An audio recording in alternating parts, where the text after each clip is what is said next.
Well, it's good to be back with you. I trust your brains are full, but that I can squeeze a little bit more in. So thank you for hanging with us all and being patient and so eager to learn from so many speakers on a variety of topics. Singing that song of Luther's, that famous song, reminded me of a feeling that I had as John and I wrote the book, Scribes and Scriptures. And as we started the book, and for most of the process of writing it, I can remember feeling like I was writing a book about the history of the Bible, that I was sort of like trying to watch a river flow by, and I was standing on the banks of the river, and I was trying to document in the book the course that river took. How did the Bible get from hand-copied Hebrew and Greek manuscripts to, in my case, our English Bible, or in your case, the Dutch Bible, as it may be.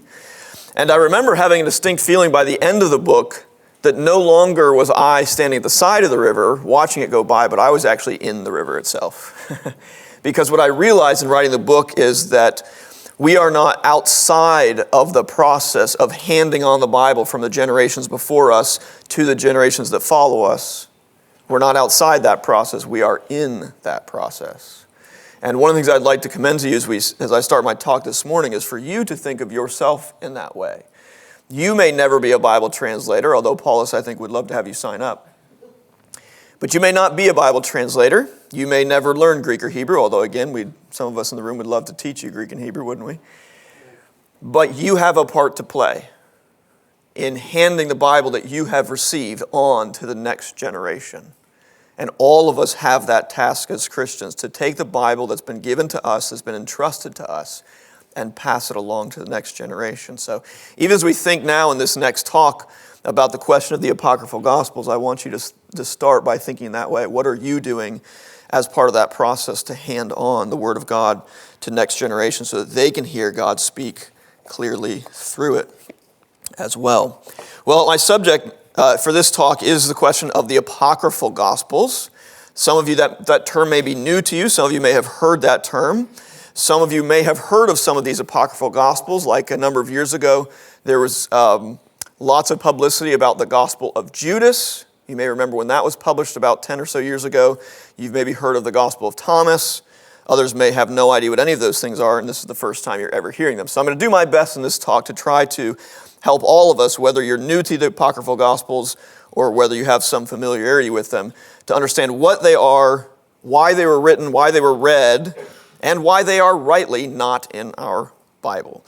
And in some ways, it's a fitting talk to follow Hank's talk, because in some ways, there may be no better place to start in thinking about Scripture's self-authentication. Or what was your translation, Hank? Self-convincing. Self-convincing, I like that. Self-convincing.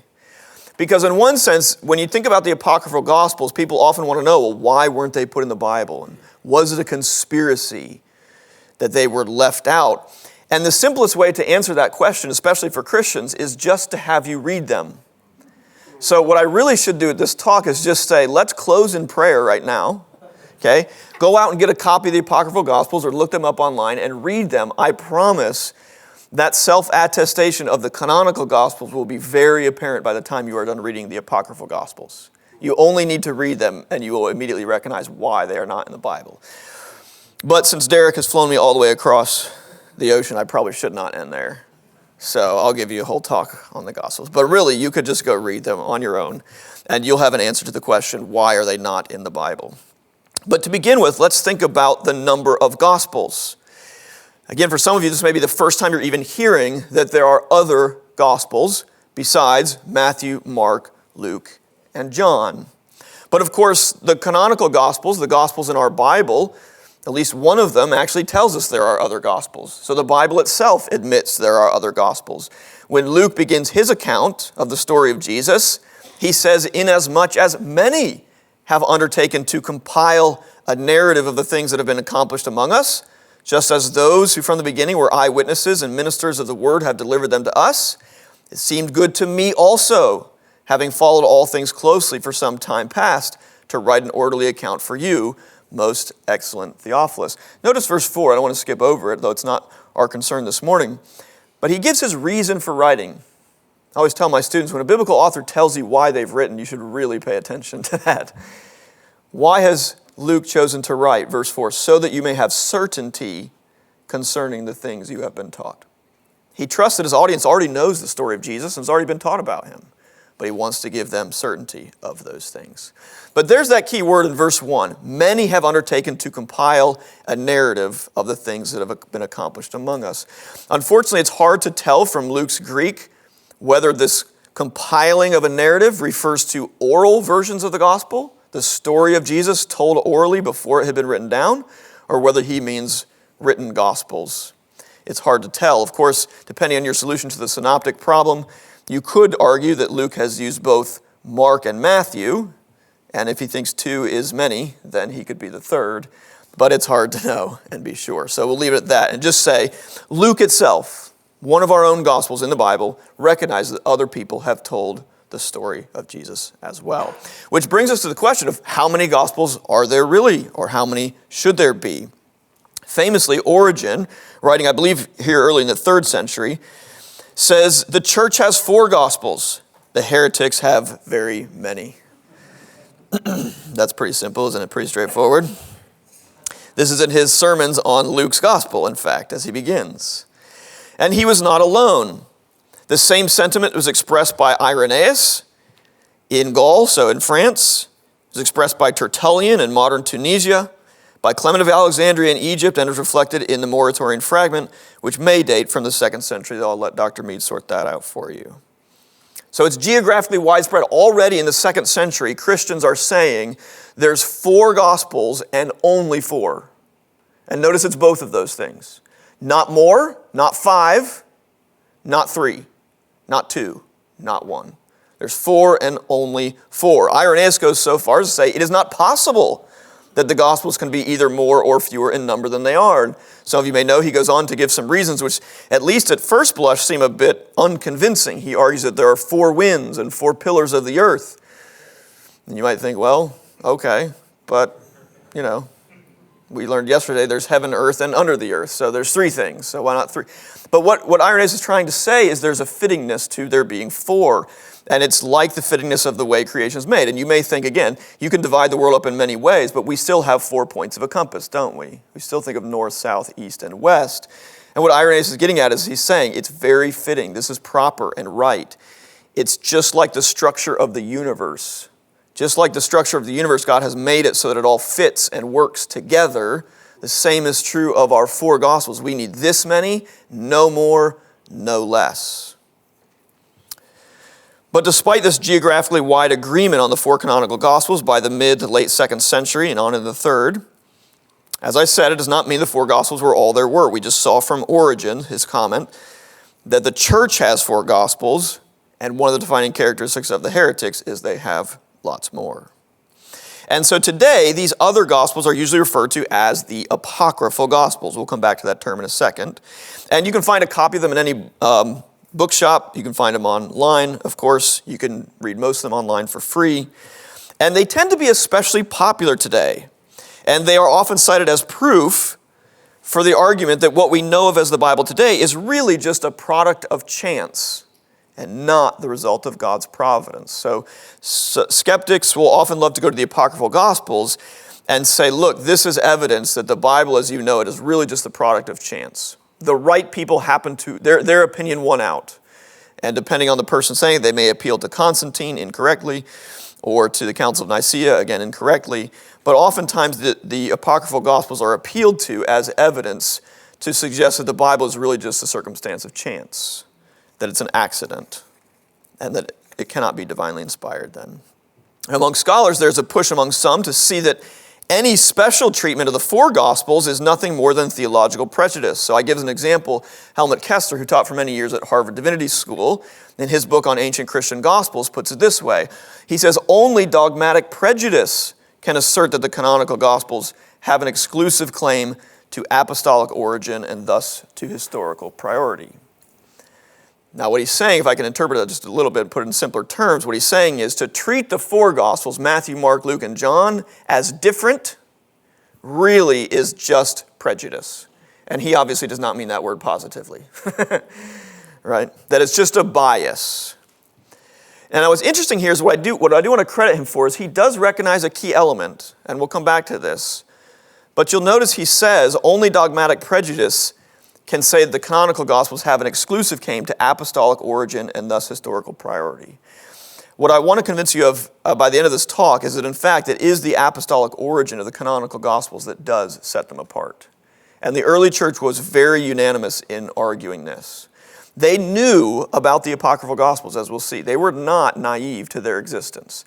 Sometimes you may get the sense that we've only discovered the Apocryphal Gospels today, and that's true in some cases like the Gospel of Judas, but you can read about the Gospel of Judas in the church fathers. They knew about the Gospel of Jesus and had read them. At one point, Origen, just after he says the heretics have many Gospels, he essentially goes on to say, and I've read them, because I want to make sure that I don't sort of get taken in by somebody who says, well, you haven't even read the Apocryphal Gospels, right?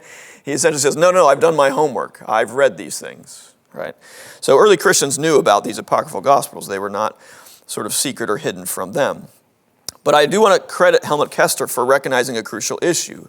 I think the crucial issue for us is, do the 4 Gospels in our Bible come with apostolic authority or not? And then we could ask the same question of the Apocryphal Gospels. Do they have apostolic authority or not? All right, and I think that's the key dividing line. Now, as I did yesterday, let me remind you that these kind of academic discussions do not stay always in the academy. They filter down, and so we've been picking on the Da Vinci Code, so let me continue that theme for us. Here's a character in the Da Vinci Code, the kind of scholarly figure, Lee Teabing, who says at one point to another character, he's telling how the Bible did not fall out of heaven, which is true, I agree with him on that, but then goes on to say it's just a product of man. He says more than 80 Gospels were considered for the New Testament, and yet only a relative few were chosen for inclusion, Matthew, Mark, Luke, and John among them. Now, in the movie, Ian McKellen plays this character. I find it hard to disagree with Ian McKellen, but I have to here.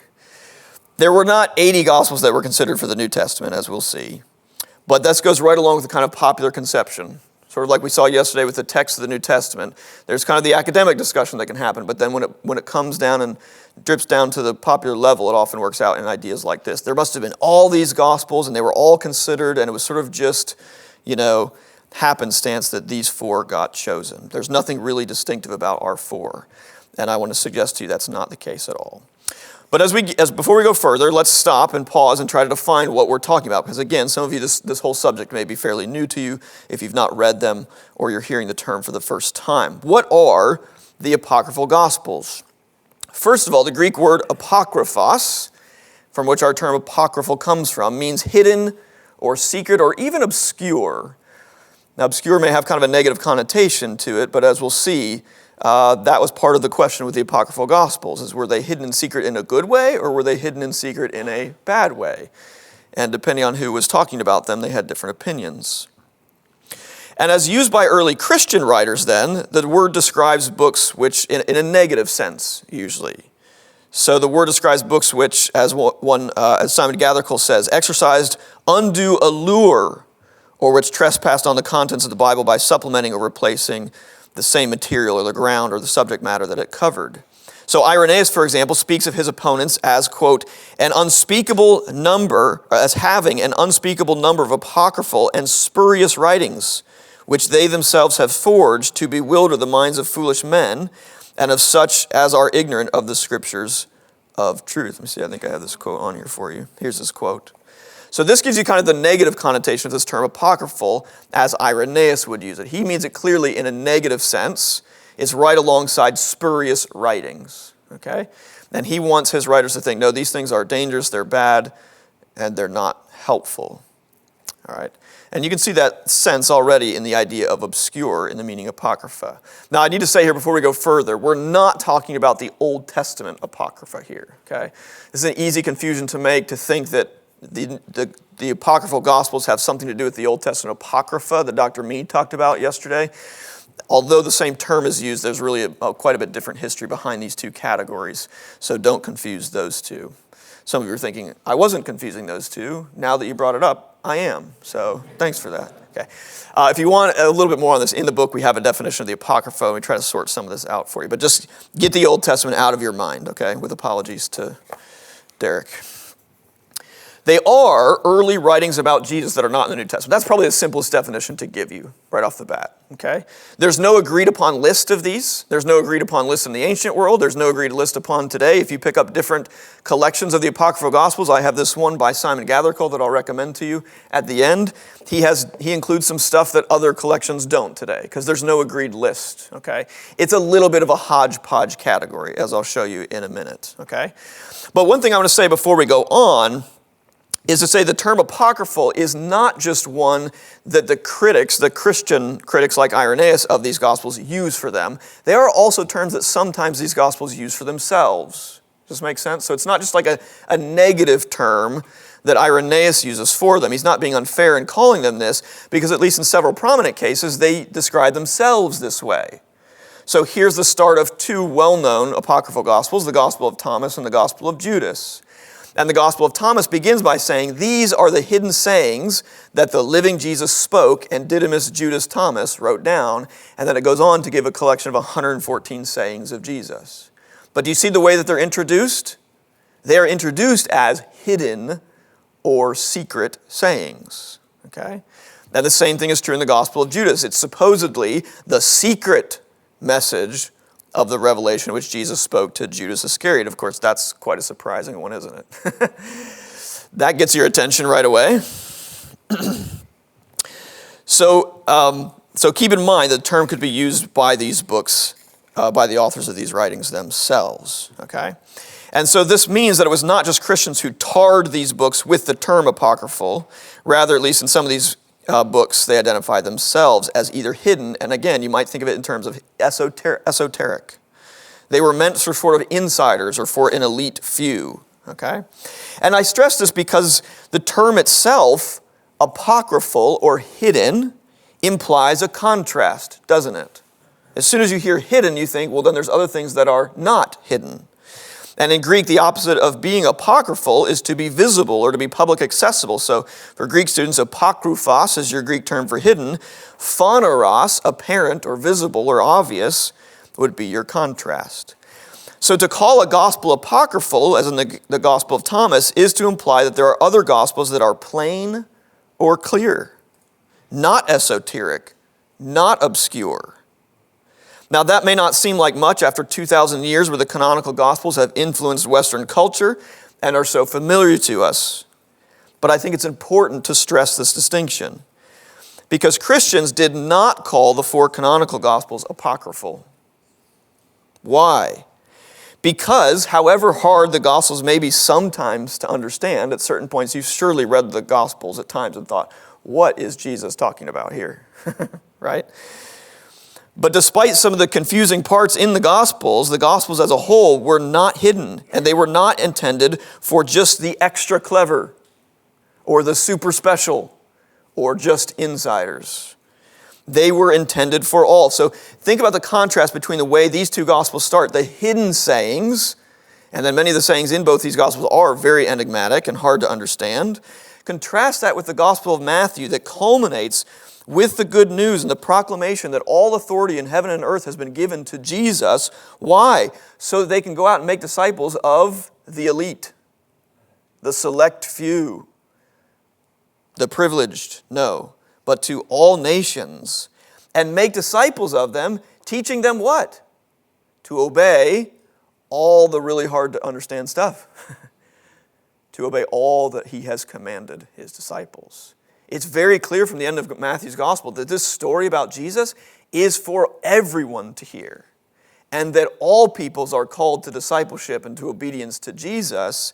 And so whatever things may be hard to understand in the Gospels, they nevertheless are meant to be apparent, visible, phaneros, publicly accessible. And that's in contrast to many of these apocryphal Gospels which are meant to be hidden. So to clarify a little bit further on exactly what is an apocryphal gospel, I don't know if you have this game here. Do you have bingo? Yes. Okay. I thought we'd just play a little bingo game of how to decide what the apocryphal gospels are to help you see that not every feature of every apocryphal gospel applies to all of them. Okay. So first you might ask the question, are all the apocryphal gospels in a narrative form? Are they a story? And the answer is no. So no bingo yet. All right. They're not all stories. The Gospel of Thomas famously is 114 sayings. There's no narrative at all. It's one of the most striking features of that gospel. There's no story to it. There's no narrative. It's just saying after saying after saying. There's no narrative structure. Now, Matthew's gospel is famously structured around 5 long teaching sections of Jesus. Think of the Sermon on the Mount, for example, right? But sandwiched in between those, or maybe it's the other way around, there's narrative structure to the story. And so it progresses. The story has tension to it, where if you read it correctly, now sometimes it's lost on us today because we're so familiar, but it has a tension to it. You're meant to read the story and think, how is this story going to resolve? What's going to happen? I often tell my students when I teach the Gospels, I say, if you get to the crucifixion, you can't figure out why people want to kill Jesus, you got to start over. Because all the chapters before that are leading up to that point and trying to help you see, why did he make people so mad? Why did he upset people so much?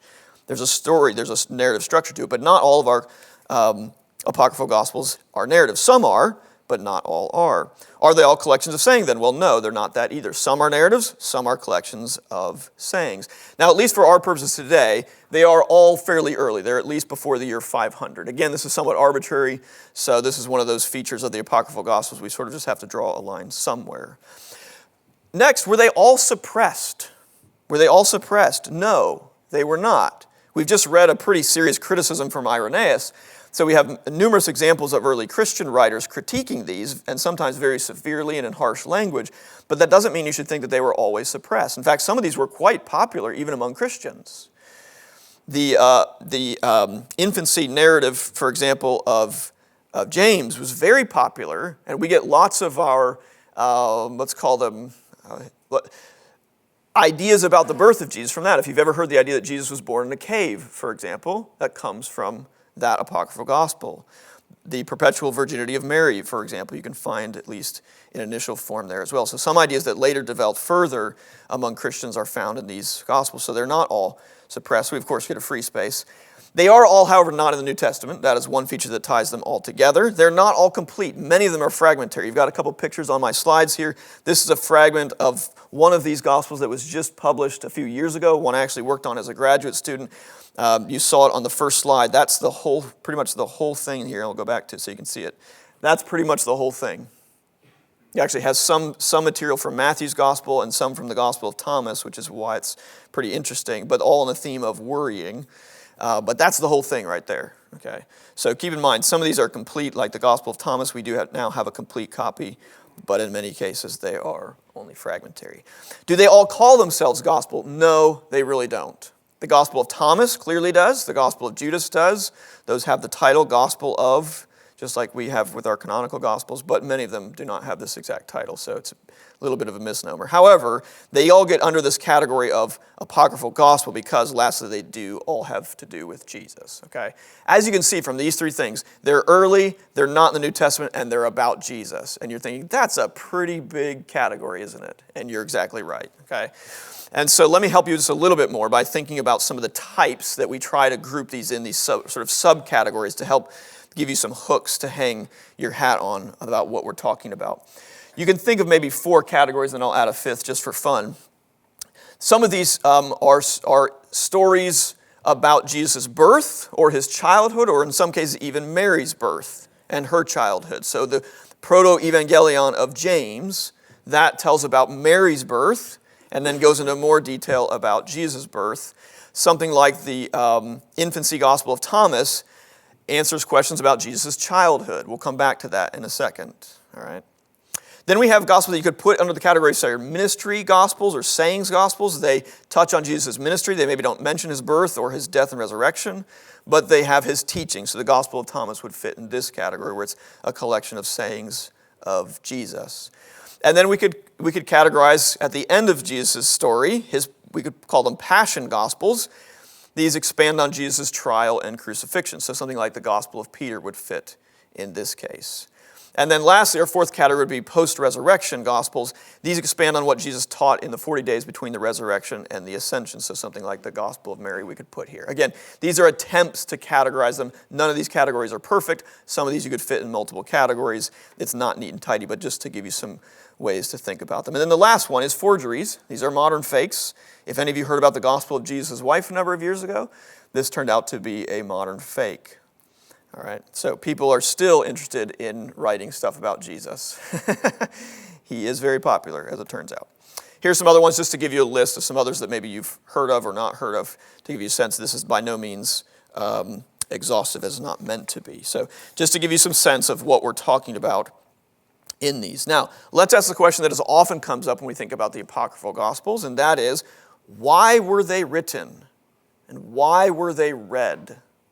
Why did people even do this? And I want to give you 4 reasons. You could probably expand on this or tweak this on your own as you read them and think about them. But the first one, and maybe the biggest one, I think, is curiosity. And you could put entertainment along with that. Now you're thinking, what? Surely you have been curious about some things about Jesus that are not in the Bible. You're thinking, no. I only care about what's in the canonical Gospels. Really? Because the canonical Gospels themselves raise some questions you might answer. For instance, have you ever wondered, how did Mary and Joseph meet? There's no backstory. I mean, you get the genealogy, yes, but don't you want to know, did they meet in college? Did they meet, what? Was it love at first sight? Well, these Apocryphal Gospels fill in some of those details. So the Proto-Evangelion of James tells the story of Mary tells about her birth, who her parents were, gives you all her backstory, tells us that she grew up in the temple where she's cared for like a dove and fed by angels. That's pretty remarkable. And then at 12, God reveals to Zechariah, the priest, that this girl who's now 12 and they're not quite sure what to do with her anymore at the temple, God reveals to Zechariah in the temple that she needs to marry a widower. Well, how are you going to decide which one? He says, go out and have all the widowers come together. They all bring their staff, and then they're going to take the staffs into the temple, and God's going to give them a sign as to which staff belongs to which person, and that's how they're going to know what to marry. Sure enough, they bring out the staffs, they hand them back to the different guys, and nothing happens until they hand Joseph his staff, and a dove comes out of the staff and perches on his head. There you go. That's how they met. All right. Now, there's all sorts of things that are going on here about Mary. You've got already sort of a rise in Mariology at this point that's probably reflected in this text. But at a baseline, the Proto-Evangelion of James is answering a question, how did they meet? Which is a legitimate question to ask when you've read the canonical Gospels. And they're thinking, well, I want to know more about Mary and Joseph. They must have been, important, significant. They seem important. Or how about this? What did people think of Mary's pregnancy? What do people think of Mary's pregnancy? She's pregnant for 9 months. At some point, she starts to show, I presume. The Proto-Evangelion of James, again, answers this question for us. So here's Annas, who says, one of the priests, he says, Joseph, why have you not appeared in our assembly? He's essentially saying, Joseph, you haven't been at church in a while. What's up? Because at this point in the story, Joseph knows she's pregnant, and he's like, I don't know what to do. Joseph says, I'm tired from traveling and I've taken a day to rest, right? I've been busy at work. I can't make it to church on Sunday, right? This is classic. Annas turned aside and saw Mary obviously pregnant, and he rushes away to the high priest to tell them about it. And then there's a whole process by which they go through to see if they're guilty or innocent, and sure enough, it turns out both Mary and Joseph are innocent, right? But it's filling in a gap in the story. What did people think of Mary's pregnancy? At one point, the Proto-Evangelion tells us about how Joseph decided to not divorce her, and he's torn because he says, well, if I don't divorce her, people are going to think that, I'm wicked, that I've done something wrong. But if I do divorce her, then what happens to this child? What if it's really a miracle baby? Then what happens, right? So he's really torn, and that's why he decides to divorce her and put her away in secret, right? Which is what Matthew tells us. So again, it's giving us some of the backstory, trying to fill in details that I'm sure if you've really thought about it, you have been curious about. Take another one. What had the 2 crucified criminals done? In Luke's account, we get the most details about these 2. Remember, one confesses miraculously about him, but the other is critical of Jesus.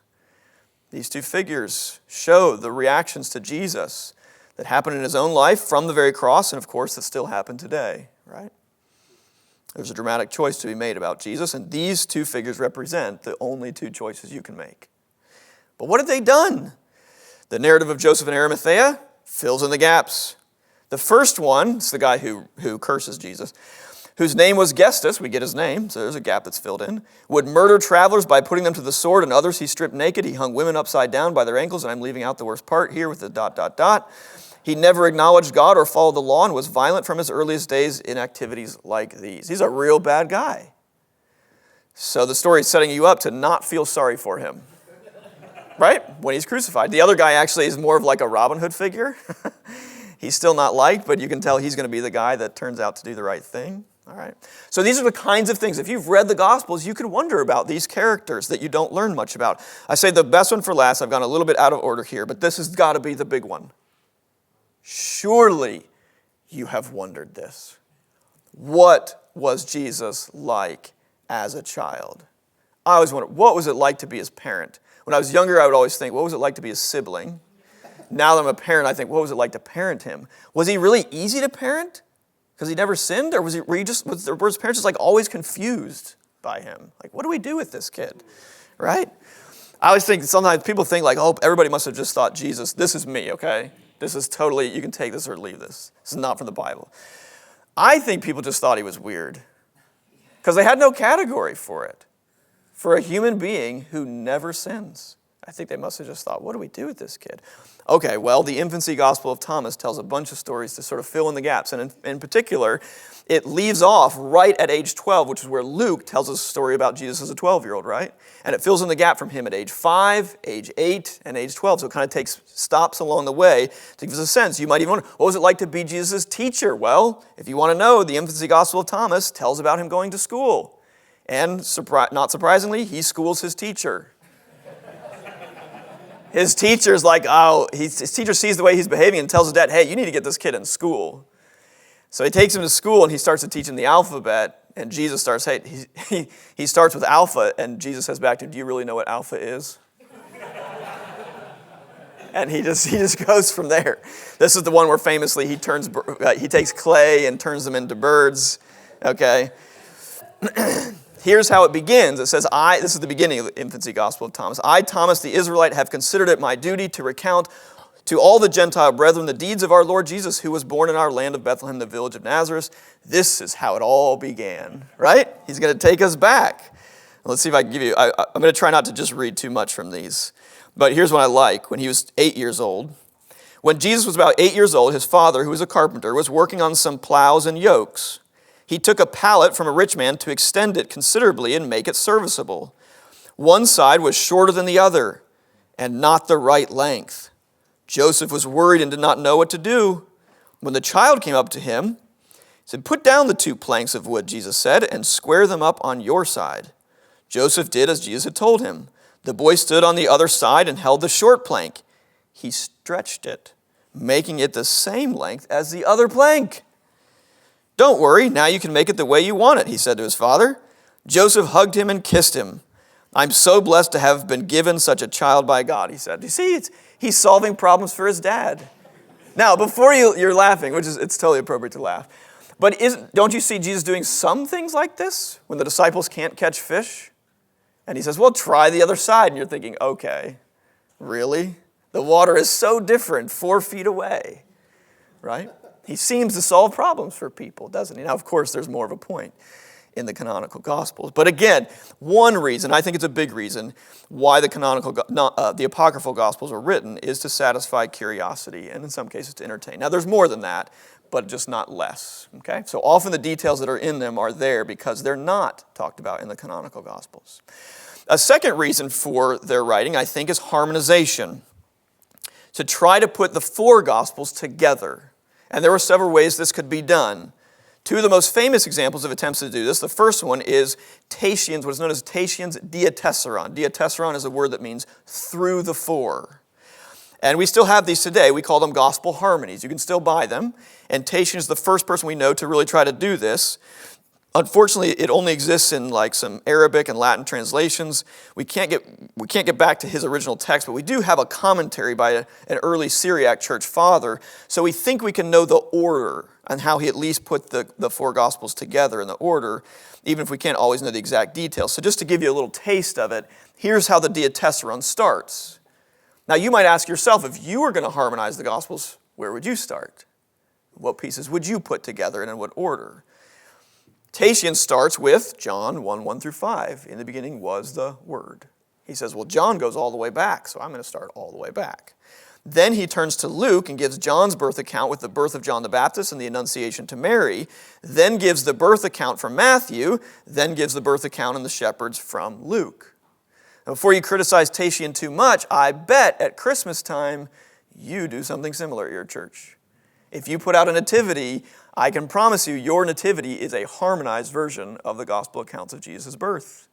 You've put Matthew and Luke together, so much so you don't realize you're even doing it. When I tell my students which things are in which Gospels and which things aren't, they're always surprised to find that the Star of Bethlehem is not in Luke at all. Right? That the shepherds are not in Matthew at all, you say. But of course they are. I've seen the Nativity. That's because you've harmonized them. All right, so some of these Apocryphal Gospels are attempts to harmonize them. The other end of the spectrum, where Tatian was trying to weave them together into one narrative, the other form of this was Marcion's Gospel. Now, Marcion is sort of the arch-heretic of the 2nd century. Marcion, as you may remember or may know, really did not like the Old Testament and its God. And so he had a much smaller canon. And when it came to the Gospels, he only used Luke's Gospel, and he edited out the parts he didn't like. So he really edits out the whole birth narrative itself. But you can see why when it comes to Irenaeus, Irenaeus feels the need not just to say we have 4 Gospels, but only 4. It's both of those pieces that matter for Irenaeus. It's not enough just to say we don't have 1. You got to say we have 4 and only 4. Because in his time there were people who accepted more, and there were people like Marcion who wanted to accept less. So we needed that. A third reason is for theological instruction. One of the things to know about the Apocryphal Gospels is they're not all heretical. Okay? So when Irenaeus is talking about them, he certainly has them in that category, but some of them, like the Epistle of the Apostles or the Epistola Apostolorum, is really quite orthodox. Here's part of it. It says, "This know we, that our Lord and Redeemer Jesus Christ is God, the Son of God, who was sent of God, the Lord of the whole world, the maker and creator of it, who is named by all names and high above all powers, Lord of lords, King of kings, ruler of rulers." Some of these Apocryphal Gospels are actually designed to reinforce early Christian orthodoxy, things that we would argue are already taught in the Scriptures themselves, right? So theological instruction, it's not always negative or heretical. However, sometimes it certainly is, okay? Sometimes it certainly is. So sometimes these Apocryphal Gospels are almost certainly written not to reinforce Christian orthodoxy, but to subvert the canonical Gospels, okay? And this is where they get their negative reputation, certainly among Christians, and they deserve it, okay? I can just say it. So, for example, the Gospel of Judas says this, let's see, page 35. "If any of you is strong enough," Jesus talking to the disciples, "if any of you is strong enough among humans to bring out the perfect humanity, stand up and face me." That sounds a little different than the Jesus in the Gospels. Sounds like he wants to fight him. All of them said, "We're strong enough." Okay, now that does sound like the Gospels, doesn't it? Because often the disciples are like, "Oh yeah, we're great. We're ready for this." Okay. But then look what happens. Their spirits weren't brave enough to stand before him, except Judas Iscariot? That's surprising. Okay? That's surprising. And then Judas goes on to say to him, "I know who you are." Now, who does that sound like in the canonical Gospels? Doesn't that sound like Peter and his confession? So you can see how the Gospel of Judas is saying, you know that story from Matthew. I'm going to subvert it by telling a very similar one. But now, guess what? It's Judas who says, "I know who you are and where you've come from." Now, he goes on to say, "You have come from the immortal aeon of Barbelo." So, again, quite different, okay? But you can see how the Gospel of Judas, not only in its title, but in its content, is very much trying to subvert the canonical Gospels, okay? So there's a range of reasons as to why these things are written. For in some cases, they seem to be innocent attempts to satisfy curiosity. In some cases, they're an attempt to harmonize the 4 Gospels. In some cases, they're trying to instruct Christians in what seem to be fairly orthodox ways. In other times, it's much more negative in a case like this, where they seem to be very intentionally subverting one or more of the canonical Gospels. So that brings us to the question then, why aren't they in the Bible? Well, you're already getting a taste for why they aren't in the Bible, okay? And we go back to Helmut Custer, who says, the only reason is dogmatic prejudice. And I want to suggest that's not the case. So let me give you several reasons. Some of these, I don't have time to go into all these. In fact, I'm going to focus just on one for the sake of time, okay? Why aren't these canonical Gospels, or non-canonical Gospels in the Bible? First of all, date and authorship. Now, these two really go together. I should have put them together, okay? You remember from Mario's talk last night, he said something very important that I want to pick up on. He said, sometimes we make the wrong assumption that earlier is always better. That earlier is always better or more true or something like this, okay? Now, in a sense, this can be true with the Gospels, but only if you keep the question of date tied to the question of, I think, of authorship. What do I mean? You cannot simply say that earlier is better and later is worse because you have 4 Gospels in your Bible. One of them has to be earlier than the other 3. Are you with me? One of them has to be the latest one. So the fact that John is later than Mark does not mean, well, it's bad then. Do you see the problem? So at some point, if you're just saying, well, date, earlier is better and later is worse, well, if you actually apply that to our 4 Gospels, that's going to be a problem for you. So you can't just say, at least in that form, earlier better, later worse. You've got to tie it to what the early church tied it to, and that is the question of authorship. The reason the dating mattered for the early church, and I'm not suggesting they did, detailed dating the way we do today, but the reason dating mattered for the question of canon is because the question of authorship mattered. Let me give you a question that's an example that's not an apocryphal gospel, but is still one of these sort of books that sometimes people think maybe it should have been in the Bible, or it was kept out accidentally or something. The Shepherd of Hermas was a 2nd century writing that was very popular among early Christians. But early Christians rejected it because they said, we know when it's been written. And it's been written in our own day, by which they meant the 2nd century. You say, well, what's wrong with the 2nd century? Well, nothing intrinsically, except that one group of people had all died by then. Which group of people was that? The apostles. You'll notice when you read the book of Acts that Judas gets replaced, and then after more apostles start dying in Acts, they do not get replaced. I don't know if you've ever noticed that. Right? The early church recognized that you could not replace the apostles. And once the apostles start dying, the question is, where are we going to find their authority if they are dead? And the answer is, in their writings. So the question of date mattered because the question of authorship mattered to them. They believed that these 4 Gospels were written by the apostles or their close associates, and these apocryphal Gospels, despite their names, Gospel of Peter, Gospel of Thomas, were not actually written by the apostles or their close associates. They had been written too late to be written by those people. It's very interesting, for example, the Gospel of Mark is so consistently called the Gospel of Mark. Right? I don't know if you've ever thought about this. Who is Mark? You can say like a couple things about him off the top of your head? Because we know he's not like an important figure in the Gospels, is he? Why would the early church name a gospel after him? Because they believed that Mark was giving the written account of who's preaching? The Apostle Peter, right? So that apostolic connection between Mark and Peter was crucial. They believed Mark wrote the gospel, but they believed behind it stood the authority of Peter and his preaching of the gospel in Rome, right? Now, I'm going to go through 4 and 5 really quickly here for the sake of time because we're coming up here on time. John can correct me if I'm wrong, but I don't think any of these apocryphal gospels are ever in a canon list, right? He's giving me the official no. Okay, he's the expert on the canon list. And at least in Greek manuscripts, now in other languages it gets a little bit dicey or a little more complicated, but at least in Greek manuscripts, none of these apocryphal gospels are ever included alongside our canonical gospels. Okay? So from those 2 things we have confirmation that early Christians did not think of any of these apocryphal gospels as canonical, ever. Okay? There's maybe one exception that sort of proves the rule. But I want to focus just briefly here as we close on the question of contents. And this actually picks up from the previous talk in this question of their self-authentication. I said at the beginning that you can just read the apocryphal gospels for yourself and you will know the difference. You will not have any doubts because the contents are so different. And here I want to draw from an argument from Simon Gathercole, whose book I'll recommend at the end here. But he draws our attention to 1 Corinthians 15, 3 through 5, where Paul talks about the gospel he has received and then handed on. And he says this, I delivered to you as of first importance what I also received, that Christ, that's the word for Messiah, died for our sins in accordance with the Scriptures, that he was buried, that he was raised on the 3rd day in accordance with the Scriptures, and that he appeared to Cephas and then to the 12, and he goes on from there. And from this, Simon Gathercole draws 3 things that he says distinguish the canonical Gospels from the non-canonical ones. He says what distinguishes Matthew, Mark, Luke, and John is that they faithfully represent Jesus' messiahship, his saving death and resurrection, and his fulfillment of Scripture. And this stands in sharp contrast to the apocryphal Gospels, which either represent such teaching incompletely, ignore it, or, in some cases we saw with the Gospel of Judas, actively reject it. So I want to just give you a couple examples from the Gospel of Thomas as we close to show you this in practice. I'm going to use Thomas because it's one of the most famous ones, and I think you can see it in a couple places. First of all, the question of the Messiah. Is Jesus the Messiah? Look at what the Gospel of Thomas has Jesus saying in its 13th saying. Jesus said to his disciples, if you were to compare me to someone, who would you say I'm like?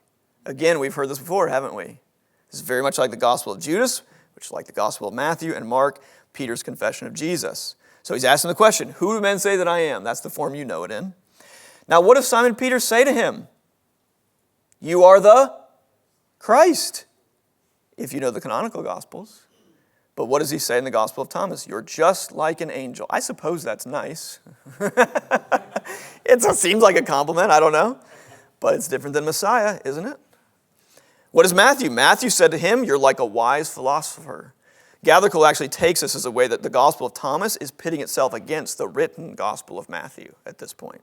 And saying, hey, you've read Matthew's Gospel, he's just a wise philosopher there. I'm giving you the secret, right? The Gospel of Thomas is the secret wisdom.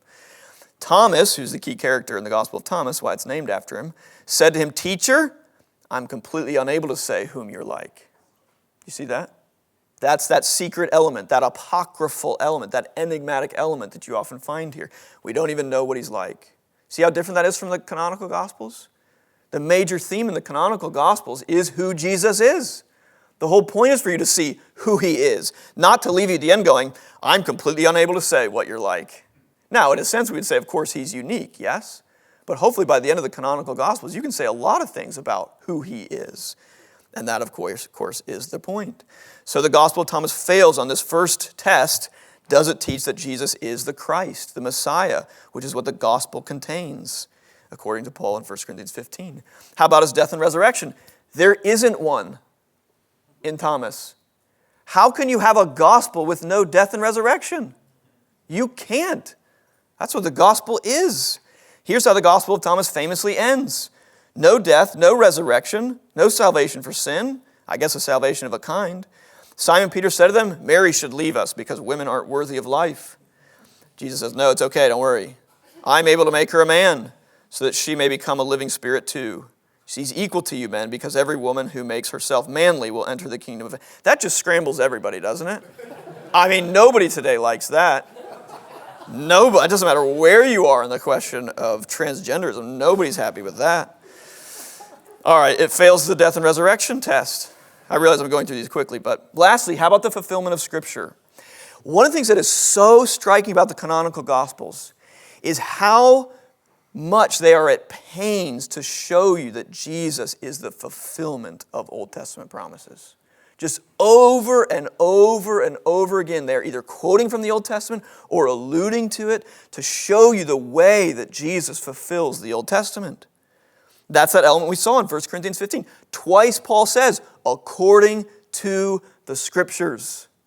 The gospel in our Bibles is not a dramatic right turn from the Old Testament. It's the culmination of it, but not in the Gospel of Thomas. His disciples said to him, 24 prophets have spoken in Israel, and they all spoke of you. Now, thanks to John, I don't need to explain what 24 means, right? That's that way of numbering the Old Testament books that we saw earlier among Jewish writers. 24 prophets have spoken in Israel, and they all spoke of you. That sounds like our canonical Gospels, and Jesus should then go on to say, yes, you got it. He says to them, you've ignored the living one right in front of you, and you've talked about those who are dead. See the contrast? Does Jesus ever do that? He says he's the fulfillment of the Old Testament Scriptures.